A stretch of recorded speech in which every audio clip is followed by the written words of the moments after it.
Kemudian insya Allah kita akan masuk ya, di potongan hadis yang kedua atau doa yang kedua masih ya mirip dengan ini. Allahumma inni a'udzubika min adzabil qabr. Jadi kedua doa ini mirip.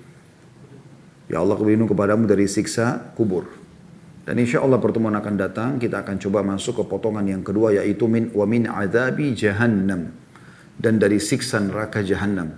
Kita akan coba memberikan insya Allah gambaran lengkap tentang masalah neraka jahanam seperti apa, yang merupakan seburuk-buruk tempat kembali bagi para pembangkang, bagi para pelaku maksiat yang tidak mau taubat kepada Allah Subhanahu wa taala selama Allah masih memberikan umur kepada mereka. Kemudian pertemuan yang selanjutnya insya Allah setelah kita jelaskan masalah neraka nanti akan kita jelaskan wa min fitnatil mahya wal mamat, dan juga dari fitnah kehidupan dan kematian. Seperti apa fitnah kematian dan kehidupan, atau kehidupan dan kematian akan kita rincikan insya Allah. Dan juga wa min syarri fitnatil masih dajjal, dan juga tentang keburukan fitnahnya dajjal, dan akan kita rincikan juga panjang lebar tentang hal-hal tanda-tanda kiamat besar adalah munculnya dajjal. Dan yang terakhir ada potongan yang kelima di doa yang kedua, wa a'udzubika Allahumma inni a'udzubika minal ma'thami wal maghram, dan ya Allah aku berlindung kepadamu dari jenis dosa dan juga dari hutang. Dan insya Allah kita akan berkisar di beberapa pertemuan ke depan tentang poin-poin ini. Saya akan mulai insya Allah untuk merincikan dengan izin Allah Subhanahu wa taala tentang potongan pertama doa ini. Allahumma inni a'udzubika min adzabi al-qabr. Teman-teman sekalian, banyak orang yang mendustakan ya, siksa kubur ini atau masa bodoh. Mereka berulang kali, mungkin Bapak Ibu sering lewat kuburan, antara rumah dengan kantor, antara rumah dengan pusat pembelanjaan, antara rumah dengan tempat-tempat yang biasa Anda silaturahim dengan keluarga Anda, atau Anda bertemu dengan teman, ya, atau mungkin tujuan-tujuan yang lainnya. Mungkin di mata kita, teman-teman yang masih hidup ini adalah batu nisan dan tanah. Tapi Anda tidak bisa mendustakan fakta bahwasanya ada dalam kuburan tersebut, bahkan ada di antara mereka yang menulis namanya, tahun meninggal, tahun lahir dan tahun meninggalnya. Dan orang itu dikenal di masanya. Mereka adalah manusia-manusia seperti kita. Punya dua mata juga, punya dua kuping, punya dua tangan, punya dua kaki, punya hati, punya pikiran. Mereka juga lahir dari rahim seorang wanita. Mereka juga pernah berstatus sebagai anak. Mereka juga punya orang tua. Mereka juga pernah berstatus sebagai suami atau sebagai istri. Mereka pernah berstatus sebagai orang tua pada saat mereka sudah punya anak. Mereka pernah dipanggil juga kakek ataupun nenek. Dan beragam macam angan-angan yang sudah menjadi umum. Orang ingin sukses di pendidikan, orang ingin sukses di dalam pendapatan, orang ingin sukses di beberapa poin-poin dari masalah-masalah dunia ini. Semua sudah pernah mereka lalui. Kita satu manusia dari Adam alaihissalam, maka akan sama. Apa akhir daripada mereka, teman-teman sekalian? Al-Quran dan Sunnah sudah menjelaskan. Kuburan itu adalah penutup sudah untuk kita menambah amal-amal kita dengan kita beraktivitas di dunia, karena sudah meninggal. Tinggal yang bisa yang amal-amal jariyah, apapun yang bisa kita lakukan, yang bisa sifatnya terus berkelanjutan seperti ilmu yang bermanfaat, sungai yang pernah digali, sumur, ya, kemudian masjid yang pernah dibangun, Al-Quran yang pernah dibagikan, anak soleh yang ditinggalkan. Ini semua yang bisa menambah amal-amal kita setelah meninggal. Tapi kalau kita sendiri sudah tidak bisa beraktivitas, maka Nabi SAW menjelaskan kuburan itu bisa menjadi taman dari taman surga bagi orang-orang beriman dan banyak beramal soleh, dan semoga kita termasuk ini insya Allah dalamnya. Atau bisa menjadi lubang dari lubang neraka bagi orang yang kafir, munafik, juga termasuk usatul mu'minin, orang-orang mukmin yang masih banyak melakukan dosa dan tidak mau bertobat dari dosa-dosa mereka. Kesempatan ini insya Allah kita akan coba membacakan dalil-dalil tentang bukti dari Al-Quran dan Sunnah, ya, juga ijma' para ulama tentang adanya siksa kubur, serta beberapa contoh bukti nyata di lapangan tentang adanya siksa kubur itu. Yang pertama, teman-teman sekalian, Anda bisa membuka Al-Quran di HP Anda dalam surah Ghafir atau surah Al-Mu'min. Itu di ayat 45 sampai 46. Sekali lagi surah Ghafir atau surah Mu'min. Tapi yang di Al-Quran kalau Anda lihat di daftar isi biasanya surah Mu'min disebutkan, bukan surah Ghafir ya. Ini nama lainnya. Ayatnya 45 sampai 46. Ini tentang Fir'aun. Allah Subhanahu wa taala berfirman, A'udzu billahi minasyaitonir rajim. Wa haqa bi ali fir'auna su'al 'adzabin naru yu'raduna 'alaiha wuduwan wa 'ashiyya.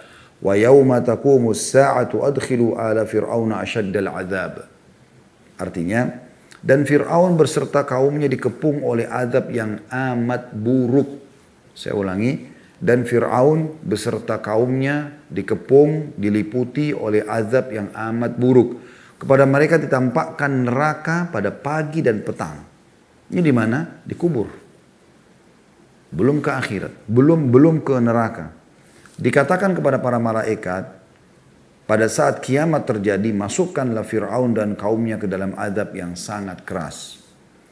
Al-Hafidh Ibn Katsir rahimahullah, yang terkenal ahli tafsir beliau tafsir Quranul Azim, mengatakan arwah Fir'aun, tafsir surah Al-Ghafir, surah Ghafir, surah Mu'min ayat 45-46, beliau mengatakan arwah Fir'aun dan pengikut-pengikutnya dihadapkan ke neraka setiap pagi dan petang terus menerus di kuburan hingga hari kiamat. Ketika kiamat datang, barulah arwah dan jasad mereka sama-sama merasakan api neraka. Ayat-ayat ini adalah landasan kuat bagi ahli sunnah tentang adanya azab kubur. Ini dalil pertama tentang adanya siksa kubur. Ini sudah disepakati oleh kaumnya ulama, ya. Dan ini juga dinukil Muhammad Amin Asy-Syinkiti dalam Adwa'ul Bayan beliau, juga Asy-Syaukani dalam Fathul Qadirnya, juga Al-Alusi dalam Ruhul Ma'ani, ya. Dan cukup banyak tentunya seperti As-Sa'di juga dalam tafsirnya, tafsir Karimur Rahman juga sama menukil semua makna yang sama. Jadi ahli-ahli tafsir sepakat tentang adanya siksa kubur tersebut. Dari ayat ini ya. Kemudian Ibnu Abbas radhiyallahu anhu menafsirkan bahwa arwah mereka ada di sayap burung hitam yang bertengkar di atas neraka yang datang di kala sore dan di pagi hari. Ya. Dan Ibnu Abbas pun menetapkan adanya siksa kubur. Kemudian yang kedua, Anda bisa buka masih dalam Al-Quran surah Al-An'am ayat 93. Al-An'am ayat 93. Yang bunyinya, saya bacakan sekali lagi Al-An'am surah nomor 6 ya, ayat 93. A'udzu billahi minasyaitonir rajim. Walau tara idh zalimuna fi ghamaratil maut wal malaikatu basitu aydihim akhriju anfusakumul yawma tujzauna adzabal huni bima kuntum taquluna 'ala Allah ghairal haqqi wa kuntum an ayatihi tastakbirun. Alangkah dahsyatnya sekiranya kamu melihat di waktu orang-orang zalim berada dalam tekanan-tekanan sakaratil maut, orang kafir, orang munafik, orang-orang yang banyak melakukan dosa-dosa dan tidak taubat, ya. Sedangkan para malaikat memukul dengan tangan mereka sambil berkata, keluarkanlah ruhmu atau nyawamu. Di hari ini kamu dibalas dengan siksaan yang sangat menghinakan.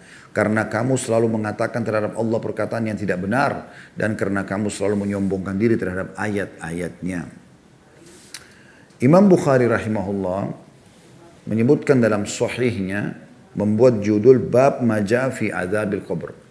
Bab tentang datangnya atau tentang siksa kubur, dan beliau mengangkat ayat Al-An'am 93 adalah dalil pertama tentang masalah adanya siksa kubur.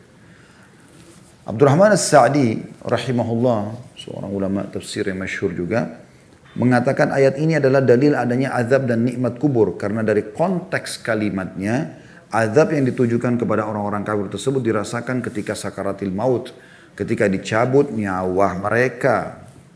Nah, ketika dicabut nyawa mereka. Ya, jadi ini berarti menandakan ada siksa kubur itu. Ya, ada siksa kubur itu. Kemudian juga teman-teman bisa membuka ya, di juz 30 tentunya yang masyhur ya. At-Takatsur. Surah At-Takatsur ya. Kita buka dulu insyaallah. At-Takatsur ini ada di, sudah dibuka surah At-Takatsur, surah nomor 102 ya. Masyhur ini, 8 ayat isinya. Anda mungkin tidak asing biasa membaca dalam sholat. Saya bacakan, A'udzubillahi minasyaitonirrajim, Alhaakumut takatsur. Bermegah-megahan telah melalaikan kamu. Ayat 2-nya, hatta zurtumul maqabir, jamak daripada kubur. Sampai kamu masuk ke dalam kubur. Kalla sawfa ta'lamun. Janganlah begitu. Kelak kamu akan mengetahui akibat perbuatanmu. Maksudnya adanya balasan di kuburan itu. Thumma kalla sawfa ta'lamun. Jangan kamu sampai lalai. Karena pasti kamu akan mengetahuinya. Kalla law ta'lamuna ilmal yaqin. Jangan begitu jika kamu mengetahui dengan pengetahuan yang yakin. La taraunnal jahim. Niscaya kau benar-benar akan melihat neraka jahim. Thumma la taraunnaha ainal yaqin. Dan sungguhnya kamu benar-benar akan melihatnya dengan ainul yaqin. Mata yang jelas. Thumma la tus'alunna yawma idin 'anil na'im. Kemudian kamu pasti akan ditanyai tentang hal-hal kenikmatan yang telah kamu bermegah-megah di dunia itu. Ini masyhur sekali ayat ini tentang masalah adanya sampai kalian mendatangi kuburan tersebut. Artinya akan mulai ada balasan di situ, perbuatan baik atau perbuatan buruk. Ya, ini jelas sekali. Tentu kita bicara tentang siksa kubur. Kalau kita bicara tentang nikmat kubur juga ada ya. Jadi ada dua tuh, nikmat dan siksa. Kalau tadi semua itu dalil Al-Quran tentang siksa. Kalau kita mau perlengkap ini bahasan dengan adanya nikmat kubur, Anda bisa lihat dalam surah Al-Baqarah, surah nomor 2 ayat 154. Sekali lagi Al-Baqarah, surah nomor 2 ayat 154. Tentang orang-orang yang mati syahid. Mereka Allah pastikan tidak mati. Ya, dan mereka mendapatkan nikmat. Di mana mereka sekarang? Surga belum bisa dimasukin. Nanti di hari kiamat tentunya. Mereka ada di alam barzah, di kuburan mereka. Allah berfirman, A'udzubillahi minasyaitonirrajim, wa la taqulu liman yuqtalu fi sabilillahi amwat bal ahya'un walakin la tash'urun. Janganlah kamu mengatakan bahwasanya orang-orang yang gugur di jalan Allah itu mereka mati. Mereka sebenarnya masih hidup, tapi kamu tidak menyadarinya. Ibnu Katsir berkata dalam tafsirnya, rahimahullah, Allah Ta'ala mengabarkan bahwa para syuhada itu hidup di alam barzah dalam keadaan senantiasa diberi rezeki oleh Allah, sebagaimana dalam hadis yang terdapat pada Sahih Muslim. Lalu beliau menyebutkan hadisnya, ya, hadis yang masyhur tentang bagaimana pada saat meninggalnya para syuhada Uhud. Ya. Kemudian Nabi SAW mengatakan, saudara-saudara kalian ini, sambil menunjuk jenazah mereka, sekarang mereka sedang berbicara dengan Tuhan kalian. Langsung live Nabi SAW sampaikan pada saat itu. Wahyu. Lalu mereka, Allah SWT mengatakan, apa yang kalian inginkan? Mereka mengatakan, kami ingin ya Allah, engkau kembalikan kami ke dunia, agar kami hidup kembali dan kami berperang lagi lalu kami terbunuh di jalanmu. Karena besarnya nikmat yang mereka lihat mereka dapatkan. Lalu Allah mengatakan, sudah menjadi peraturanku, tidak ada lagi yang kembali ke dunia setelah dia meninggal. Maksudnya tidak ada lagi kehidupan itu kedua kali. Sudah sekarang kehidupan abadi. Nikmat abadi di surga atau siksa abadi di neraka. Wa na'udzubillah. Atau ada siksa sementara bagi orang yang bermaksiat, bagi dari orang beriman yang akan masuk ke dalam surga nantinya, gitu kan. Setelah dibersihkan dosanya. Maka mereka mengatakan, kalau begitu ya Allah, sampaikan kepada orang-orang yang belum menyusul kami agar jangan mereka takut. Hasan Basri berkata, para syuhada itu hidup di sisi Allah. Mereka dihadapkan kepada surga sehingga mereka pun merasakan kesenangan dan kebahagiaan. Sebagaimana arwah Fir'aun dan kaumnya yang dihadapkan ke neraka setiap pagi dan sore hari sehingga mereka merasakan kesengsaraan. Ya, ini dinukil dari kitab Ma'alimut Tanzil halaman 168. Kalau dari sunnah banyak sekali dalilnya. Banyak sekali dalil tentang masalah siksa kubur ini. Tadi itu ayat-ayat Al-Quran. Mungkin Anda mengatakan ayatnya terlihat global. Baik, ada yang lebih khusus? Ada banyak. Yang lebih mengkhususkan lagi, lebih merincikan lagi adalah sabda-sabda Nabi SAW. Yang pertama, hadis riwayat Muslim. Nomor 7393. Ahmad nomor 12026. Bahwasanya Anas bin Malik radhiyallahu anhu berkata, dia mendengarkan Nabi SAW bersabda, laula alla tadafanu la da'autu Allah azza wa jal an yasma'akum aw yasmi'akum aw an yusmi'akum min adabil qabri ma asma'ani. Seandainya kalian tidak saling menguburkan, maka tentulah aku akan berdoa kepada Allah agar memperdengarkan kepada kalian siksa kubur sebagaimana aku diperdengarkan.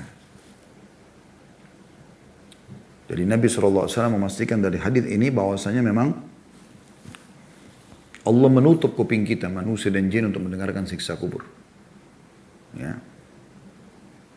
Karena memang kalau seandainya seseorang mendengarkan, mungkin dia bisa meninggal. Bahkan tidak ada yang saling menguburkan satu sama yang lain. Karena kita pada saat masuk ke kuburan, mengantar jenazah, memasukkan ke liang lahat, kalau kita bisa dengar bagaimana di situ mungkin ada 100 kubur, ada 90 atau 50 yang disiksa, kita udah bisa meninggal di tempat karena teriakan-teriakan mereka. Ya. Dan ini luar biasa teman-teman sekalian ya, penyampaian Nabi SAW. Begitu juga dengan hadis yang lain, diceritakan bahwasanya Ummul Mukminin Aisyah radhiyallahu anha, hadis ini diriwayatkan Bukhari nomor 6005 ya.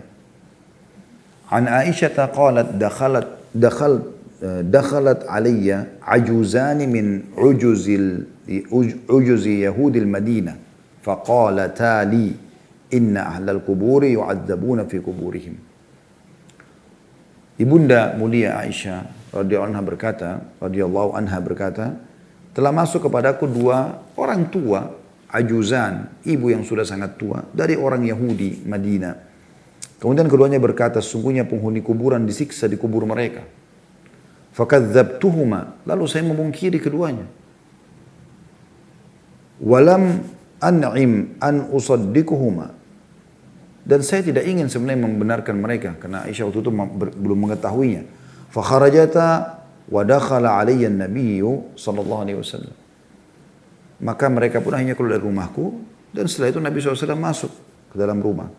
Faqultu lahu ya Rasulullah inna ajuzaini wa dzakartulah. Ya Rasulullah, kedua ibu tua tadi itu, kemudian beliau menceritakan tentang kisahnya. Faqala sadaqata. Maka Nabi SAW mengatakan mereka berdua benar.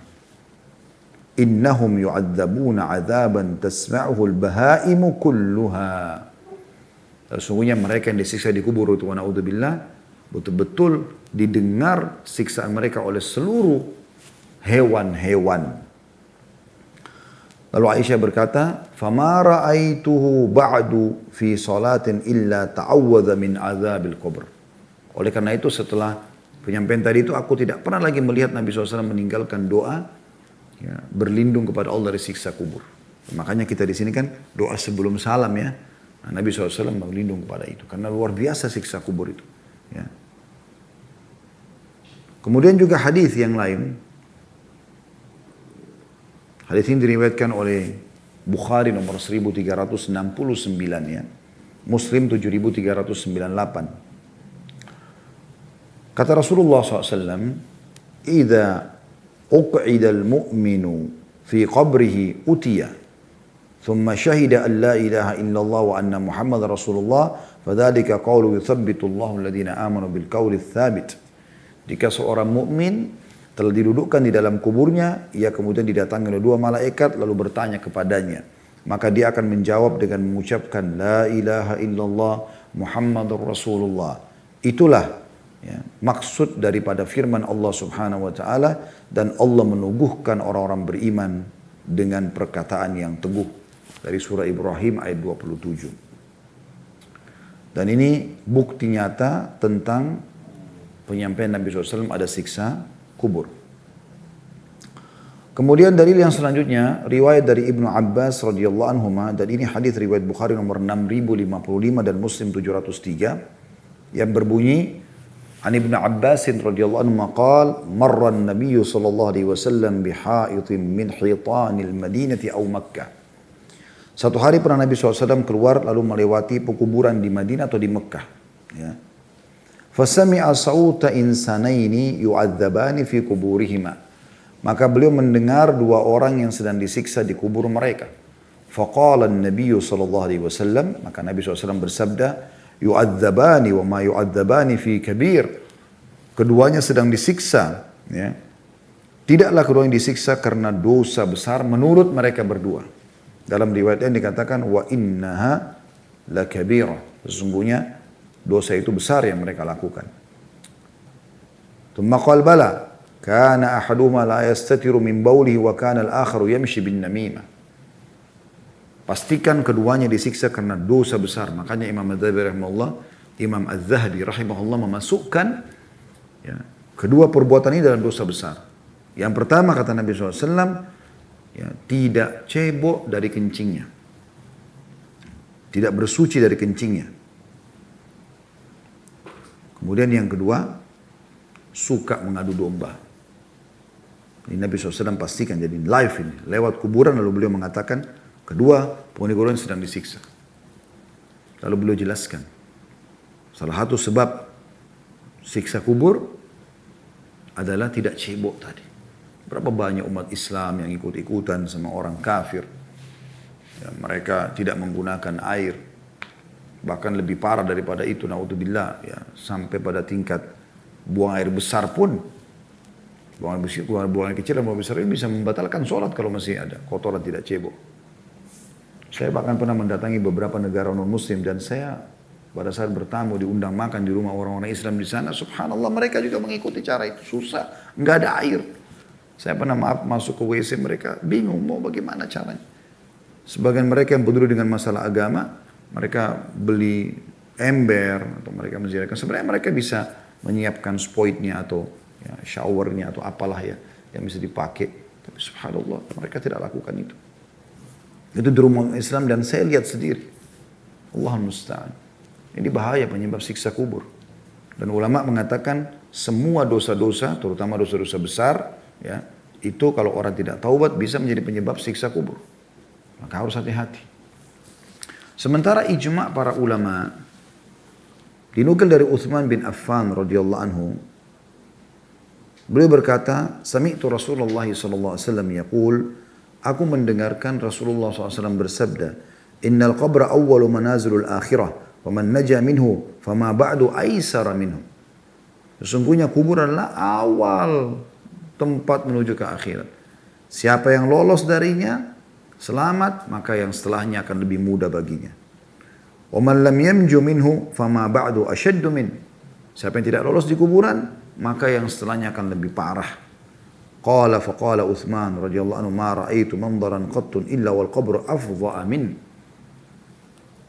Setelah itu kata Uthman bin Affan, aku tidak pernah memandang sesuatu yang lebih mengerikan dari kuburan.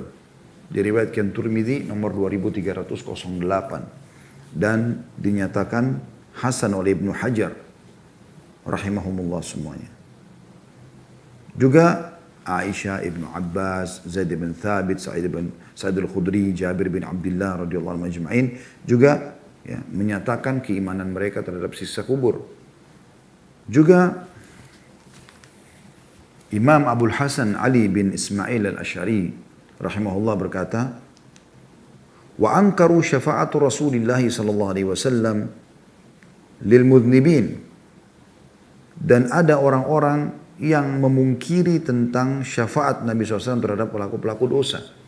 Si Nabi SAW masih bisa menolong mereka tapi di akhirat. Ya. Ataupun di kuburan, kalau Nabi SAW masih hidup seperti pernah terjadi, Nabi SAW lewat dua kuburan lalu beliau meminta agar mendatangkan dua pelapa kurma lalu dibelah dua lalu Nabi SAW tancapkan. Lalu beliau mengatakan semoga siksa mereka diringankan oleh Allah selama dua potongan ini belum kering. Dan ini tentu mukjizat Nabi SAW ya. Tidak semua orang bisa melakukan. Terbukti tidak ada satupun sahabat dinukil setelah itu yang melakukan sikap Nabi SAW tadi. Karena mereka faham ini adalah mukjizat. Kalau semua orang bisa menancapkan pohon ya, atau pelapa kurma lalu meringankan siksa kubur, semua orang akan lakukan untuk keluarganya. Tapi ini hanya khusus untuk Nabi SAW. Beliau mengatakan, ada orang-orang yang memungkiri tentang pertolongan Nabi SAW terhadap orang-orang yang melakukan perbuatan dosa. وَدَفَعُوا الرِّوَايَاتْ فِي ذَلِكَ عَنِ السَّلَفِ الْمُتَقَدِّمِينَ. Dan mereka coba menukil riwayat-riwayat dari generasi salaf terdahulu. وَجَهَدُوا عَذَابَ الْقَبْرِ وَأَنَّ الْكُفَّارَ فِي قُبُورِهِمْ يُعَذَّبُونَ وَقَدْ أَجْمَعُوا عَلَى ذَلِكَ الصَّحَابَةُ التَّابِعُونَ رَضِيَ اللَّهُ عَنْهُمْ أَجْمَعِينَ. Mereka juga menolak kebenaran akan adanya siksa kubur dan bahwasanya orang kafir diadab dalam kubur mereka, padahal para sahabat dan tabi'in radhiyallahu anhum telah bersepakat tentang hal tersebut. Umar bin Abdul Aziz rahimahullah pernah lewat kuburan. Lalu beliau menasihati orang-orang dengan nasihat yang luar biasa tentang kuburan tersebut. Imam Qurtubi menukil juga di dalam buku beliau tentang At-Tadhkirah, peringatan tentang masalah kematian dan segala macam. Beliau mengingatkan banyak sekali dalil tentang masalah siksa kubur. Dan kemudian beliau mengangkat banyak sekali kisah-kisah nyata tentang masalah kubur. Saya akan coba datangkan teman-teman sekalian beberapa bukti ya yang pernah terjadi.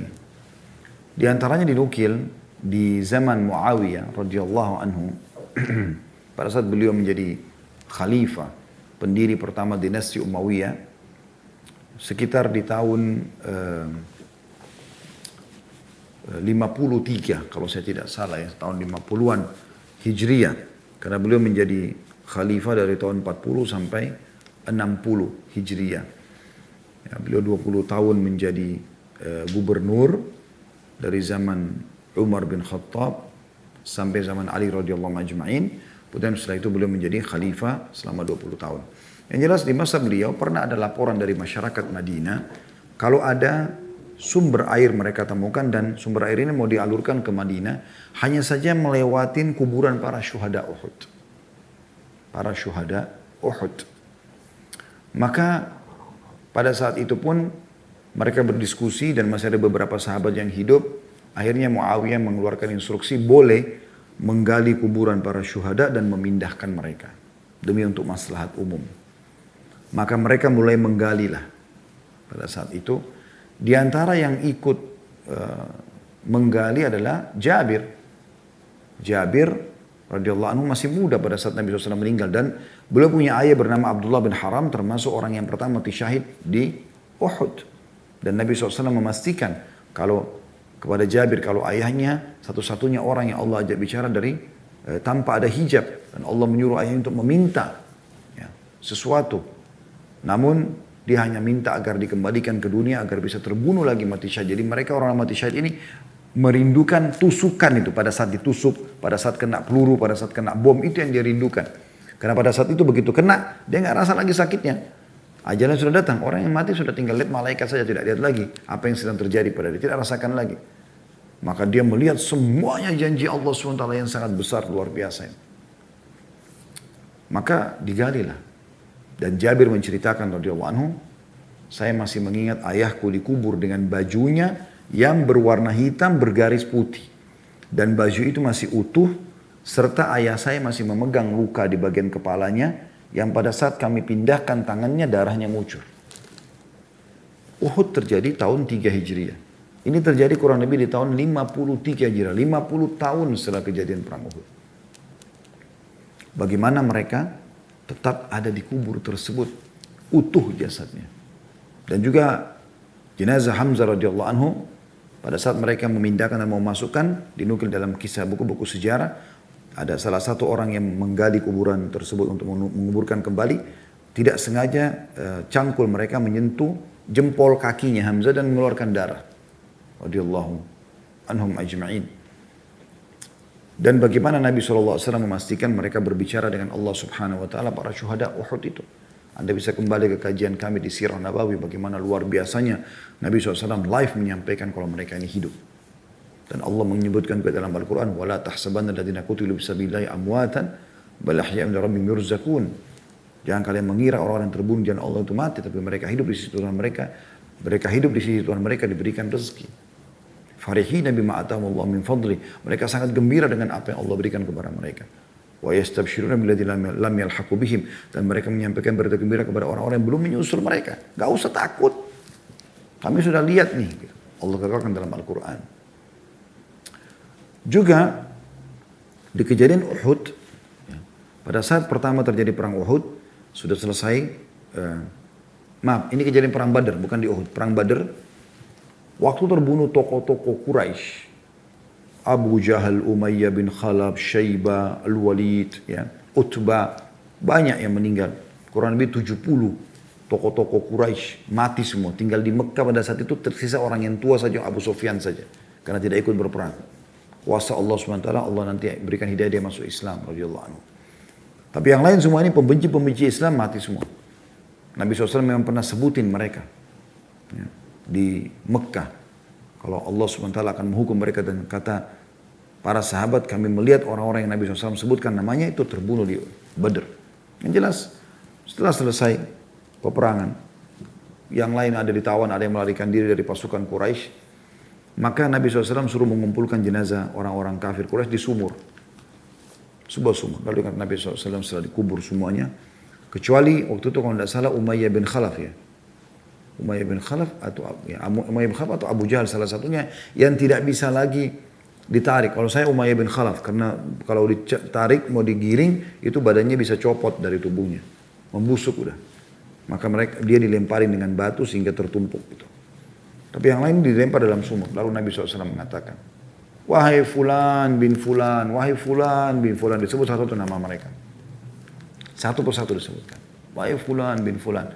Setelah sebutkan semua kata Nabi SAW, apakah kalian sudah merasakan dan mendapatkan apa yang Tuhan kalian ancamkan pada kalian? Sesungguhnya aku telah mendapatkan apa yang Tuhanku janjikan. Maka kata Umar, ya Rasulullah, apa yang mereka bisa lakukan, apa yang mereka bisa dengar, mereka jadi jenazah mau dengar Anda. Kata Nabi SAW, hai Umar, mereka lebih jelas mendengarkan perkataanku daripada kau mendengarkan perkataanku. Tapi sekali lagi ini mukjizat. Ini mukjizat Nabi Muhammad SAW. Tidak semua orang bisa berbicara dengan jenazah seperti ini. Artinya Nabi SAW ingin memastikan, nih mereka sekarang kita kubur di sini di dalam sumur ini, mereka disiksa. Sebagaimana para syuhada, mereka bahagia. Pelajaran yang penting teman-teman, kesimpulan dari apa yang kita sampaikan ini. Siksa kubur itu ada. Sebagaimana nikmat itu ada. Jangan sampai lalai. Bagi Anda yang merasa dirinya tampan, yang merasa dirinya cantik, yang merasa dirinya masih muda, yang merasa dirinya olahragawan, yang merasa dirinya bertumpu padanya prestasi duniawi, jangan tertipu. Tunggangi semua itu untuk menyelamatkan dirimu, hai hamba Allah. Semua yang coba menjerumuskanmu pada kemaksiatan, saudaraku seiman, yang mengatakan, nggak apa-apalah ikut ke diskotik, ke karaoke, gini, gue yang tanggung dosa lu misalnya. Itu semua omong kosong. Allah SWT mengatakan, wala taziru waziratun wizra ukhra. Gak akan pernah ada orang yang menanggung dosa orang lain. Gak ada ceritanya, saya ngajak, ayo kamu zina aja, nanti saya tanggung dosamu. Sehingga dia bersih dari dosa, dia berzina. Enggak. Tetap dia dapat dosa zina, cuman saya na'udzubillah, seseorang yang mengajak itu dapat dosa zina orang itu walaupun dia tidak berzina. Karena dia yang menunjukkan, dia yang mengajak. Tapi orang itu tidak lepas dari dosa. Tetap dia akan tanggung dosanya sendiri. Orang-orang yang selalu menipu Anda, nggak apa-apa masih muda, apalah mumpung masih muda. Ini saya sering dengar dari orang tua yang tidak paham agama ya. Subhanallah. Mumpung masih muda, mana pacarmu nak? Mana ini? Mana gitu? Kenapa kau nggak begini? Kenapa kau nggak coba? Atau mungkin paman bilang sama ponakannya, tante bilang sama ponakannya. Dulu juga tante begitu, dulu juga paman begitu. Mengajarkan keburukan sehingga ponakannya berbuat dosa, zina, mabuk, dia panen dosa juga di rumah padahal dia nggak buat lagi. Kenapa harus ajarkan keburukan? Bukankah Nabi SAW mengatakan siapa yang memberikan contoh terhadap perbuatan yang baik, dia akan mendapatkan pahala seperti yang diberikan kepada orang yang mengikutinya tanpa diambil atau dikurangi dari pahala orang yang mengikutinya itu. Kita ajak orang sholat, kita dapat pahala, dia juga dapat pahala. Tapi dia punya pahala nilai seperti dia punya diberikan kepada kita karena kita mengajaknya. Makin banyak kita mengajak orang, maka makin banyak bonus-bonus yang kita dapatkan. Dan ini sebuah karunia yang Allah berikan kepada kita teman-teman sekalian. Selain ibadah yang kita kerjakan sendiri, kita bisa panen juga dari orang-orang yang kita ajak. Begitu juga sebaliknya, hati-hati. Kata Nabi SAW, dan siapa yang mengajak pada keburukan, kemaksiatan, kemungkaran, memberikan contoh yang buruk, maka dia akan panen dosa orang yang mengikutinya tanpa dikurangi dari dosa mereka sedikit pun. Jadi kalau dia berzina dapat 100 dosa misalnya. Dia berdosa dan dapat 100 dosa, dia akan dihukum. Yang mengajarkan juga, yang mentraktir, yang menunjukkan, yang mengajarkan, dan segala macam. Ini juga dapat dosa yang sama, walaupun dia tidak melakukannya. Maka harus hati-hati. Mereka-mereka yang mengajak Anda ini, paling jauh dia cuma bisa antar sampai depan kuburan. Setelah itu apa? Mereka akan pulang dengan aktivitasnya. Anda akan tinggal sendiri, saudaraku. Saya ulangi, renungi baik-baik. Anda akan tinggal sendiri demi Allah di kuburan itu. Kata Nabi SAW, tidak ada yang teman Anda kecuali amal Anda sendiri. Kata Nabi SAW, kalau anak Adam meninggal dunia, maka akan ikut bersamanya ke kuburan 3. Keluarganya, hartanya, amalnya. Dan akan pulang dua, keluarganya dan hartanya. Dan tinggal bersamanya amalnya. Istri yang mengaku cinta benar sama suaminya. Atau suami yang cinta pada istrinya. Atau orang tua pada anak. Anak pada orang tua. Sahabat pada sahabat. Tidak akan pernah nginap di kuburan. Mustahil. Paling lama 1 jam. Besok dia pulang. Sedih di rumah ya. Tapi setelah itu dia akan mulai beransur-ansur melupakan. Istri kita bisa nikah sama orang lain, suami kita bisa nikah sama orang lain, anak-anak sudah nikmati warisan, selesai. Habis sudah ceritanya. Anda pun hanya akan dikenang berapa waktu? Mungkin awal-awal masih panas beritanya. Oke, dikenang seminggu, 2 minggu, 3 minggu, habis itu. Anda sekarang teman-teman ikuti acara kita ini. Siapa di antara Anda yang mengetahui kisah tentang kakek bapak Anda, ayah Anda? Bukan kakek Anda berarti ya, kakek ayah Anda. Apa ada di antara Anda yang tahu kisahnya? Mungkin 1-2 orang itu pun sedikit. Kita sudah tidak tahu. Tidak tahu. Kita sudah cucu, sudah ya, yang kesekian. Kita sudah tidak tahu. Yang kenang kita cuma generasi terdekat saja. Yang masih hidup aja, itu sudah sedikit sekali yang mengenang gitu. Tidak bisa dipungkiri masalah itu. Kemudian yang kedua harta. Mobil Anda, Ferrari, Alphard, apalah semua mobil-mobil yang mahal. Paling jauh di pagar kuburan. Habis itu pulang jadi warisan, kenangan. Orang cuma mengatakan, oh ini mobilnya si fulan dulu. Oh ini sepatunya, oh ini bajunya, oh ini rumahnya. Habis itu selesai. Nah yang selama ini Anda selalu sholat ala kadarnya, sedekah dengan pelit, ya, perhitungannya luar biasa. Umroh dan haji yang selalu ditunda-tunda, baca Quran, belajar Quran selalu ditunda-tunda, zikir pagi petang yang selalu dilalaikan, banyak hilang semua. Ini yang menemani Anda nanti. Makanya ini didahulukan daripada ini dan ini teman-teman sekalian. Apalagi kalau yang diwajibkan oleh Allah SWT, kayak sholat wajib. Biar orang tua kita panggil, kita nggak boleh batalkan kalau sholat wajib. Kalau yang wajib haknya Allah SWT, kecuali amal-amal sunnah. Jadi beramal sebelum menyesal. Kata Nabi SAW, kafa bil mauti dzakira, cukuplah mati menjadi peringatan. Beliau juga mengatakan, kuntu nahitukum an ziyaratin kubur fazuruha fa inna tudzakkirul akhirah. Dulu saya pernah larang kalian ziarah kubur di Mekah, tapi sekarang ziarahilah karena dia mengingatkan kalian tentang akhirat. Ini bukan menakut-nakuti teman-teman, tapi perlu kita renungi. Rabi' ibn Haytham rahimahullah buat liang lahat di belakang rumahnya. Pada sudah mulai rasa sedikit malas ibadah, langsung dia masuk di situ sendirian. Dia masuk ke liang lahat, dia duduk. Lalu kemudian dia membaca firman Allah Subhanahu wa taala, qala rabbirji'un la'alli a'malu salihan fima tarakt. Nanti orang-orang yang meninggal itu akan menyesal dan dia baca firman Allah. Artinya begini, qala rabbirji'un, wahai qala rabbirji'un, ya Allah, ya Tuhan kami kembalikan aku ke dunia. La'alli a'malu salihan fima tarakt, semoga aku bisa mengerjakan amal-amal saleh yang pernah aku sia-siakan. Menyesal dia. Kesempatan emas untuk beribadah disia-siakan. Mana Anda dari sholat berjamaah yang hanya 10 menit? Mana Anda dari doa antara azan dan iqamah? Mana Anda dari sedekah yang harus dirutinkan setiap hari? Mana Anda dari bakti sama orang tua? Mana Anda dari zikir pagi petang? Mana Anda dari ayat-ayat Al-Quran yang akan Anda rindukan pahalanya di kuburan menemani kita? Allahul Musta'an. Sadar teman-teman sekalian sebelum menyesal. Yang mengikuti acara kita sore ini, Allah SWT menginginkan kebaikan buat Anda supaya sampai kepada Anda informasi ini. Dan banyak orang subhanallah menunda-nunda taubat sambil mengatakan iya sih, ya kapan ya, seakan-akan menunggu dari atas langit turun tangan memberhentikan dia. Tidak akan terjadi. Allah sampaikan kepada Anda dengan cara seperti ini, peringatan sampai kepada Anda. Anda harus jeli menangkap sinyal-sinyal itu. Anda dengarkan azan panggilan sholat. Kalau Anda tidak mau sholat, ya sudah lalailah Anda. Tidak mungkin Allah langsung utus malaikat pegang, ayo kamu sholat, dipaksa. Tidak akan terjadi itu. Makanya Allah mengatakan, faman syaa falyu'min, man syaa falyakfur. Siapa yang mau beriman silakan, siapa yang mau kafir silakan. Hati-hati teman-teman sekalian. Semoga Allah SWT menjaga kita dan jangan sampai kita terus-menerus lalai. Terus-menerus lalai. Ya. Ingat, ruangan ICU di rumah sakit itu sedikit jumlahnya. Berapa Anda kenal ruangan ICU di rumah sakit? 2, 3. Anggap kalau rumah sakit yang luar biasa besarnya, yang super VIP lah, ya. Itu mungkin anggaplah 10 ICU-nya. Misal, contoh. Pertemukan dengan orang yang di rumah sakit, yang di ICU ataupun di kamar secara umum. Pikirkan dan coba renungi rumah sakit terbesar di dunia.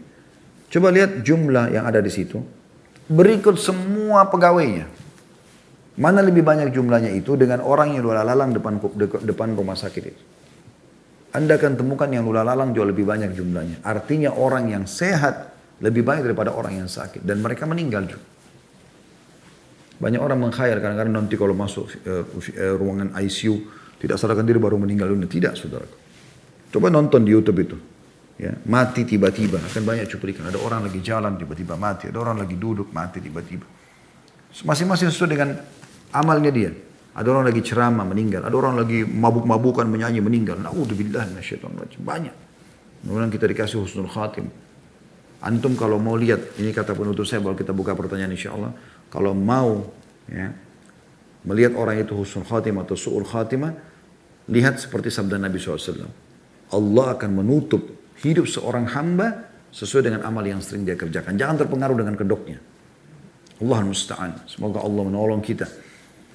Kalau orang itu meninggal dalam kondisi dia sujud sholat, baca Al-Quran, lagi tawaf, umrah, lagi bersedekah, lagi berbakti sama orang tua, lagi silaturahim. Ini berarti inilah yang rutin dia kerjakan. Allah pandu dia menutup hidupnya dengan amal yang sering dia lakukan. Kalau orang itu biar kedoknya kelihatan sore atau sore, ternyata dia meninggal naudzubillah dalam kondisi ya dekat khamr atau dengan pezina, dengan segala macam, itu berarti itulah hidup dia sebenarnya. Ya.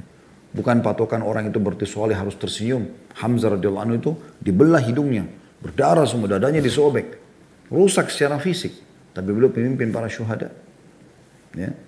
Orang-orang kafir bahkan sekarang saya lihat cuplikannya, ada seorang anak muda di Timur Tengah membuat cuplikan, dia datang ke Amerika. Tergantung kekayaan orang. Kalau orang punya duit banyak, maka dia bisa menyewa tempat untuk kerabatnya yang meninggal itu untuk dimumikan, kemudian diberikan peti. Jadi kalau dia mau lihat, dia mau sapa, dia tinggal lewat pakai mobilnya, dia bayar scan lewat kaca, dilihatin ini. Tapi mereka tidak sadar kalau sebenarnya adab tetap sampai ke mereka walaupun fisiknya seperti itu. Allah musta'an.